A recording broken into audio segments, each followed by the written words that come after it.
Hey, everybody, I'm John Granado. That's Lance Zerline. You can hear us mornings on ESPN 97.5 and 92.5. Hit subscribe if you haven't yet so you get all of our content here at SportsMap HOU.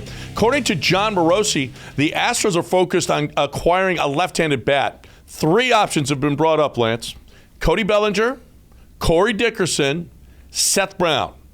Do any of these guys have any kind of... Now, Seth Brown, they're not benching Jose Abreu. They're just not. Maybe he becomes full-time DH, Jordan in left field, and then you sit Abreu when, But, so what? In other words, you want Seth Brown in every day instead of Yainer Diaz. I wouldn't touch Bellinger. Too bad. Yep. I had no interest.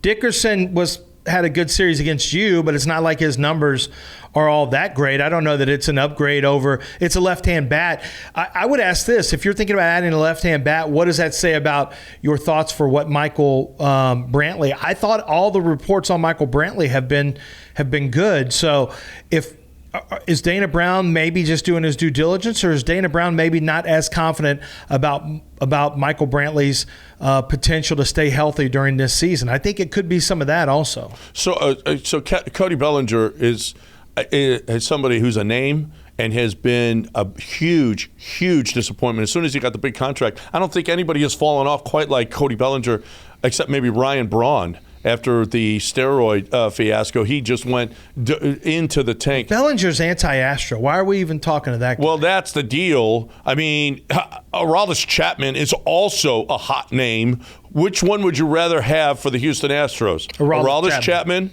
or Cody Bellinger? I might go Chapman. No, Aroldis Chapman is also been terrible. He's washed. He's done. I think they're both done. And yet here we are talking about these guys. What happened to, if they're looking for a left-handed bat, I got one. He's called Michael Brantley. Yeah. Why are we doing this? Yeah, why are we even talking about this? For the very reason. I think Dana Brown maybe has concerns about Michael Brantley staying healthy or being the player that people expect him to be. It's a little bit of a concern to me that he's looking for a left-hand bat. And these guys are not, listen, they're not going to cost you an arm and a leg. Brown, Dickerson, Bellinger, I don't think they're going to cost you an arm and a leg. So it's not like you're making major moves.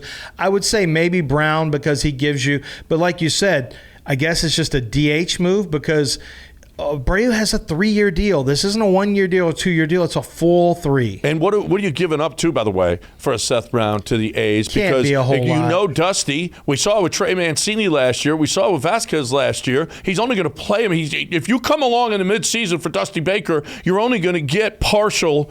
You're only going to get part-time play. Right. And so what are you going to give up for a part-time player right now?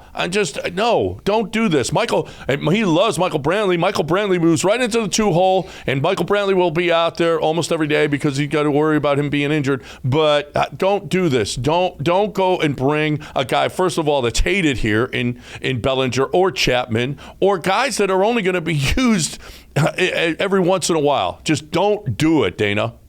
Don't do it. Just do it. Just don't do it.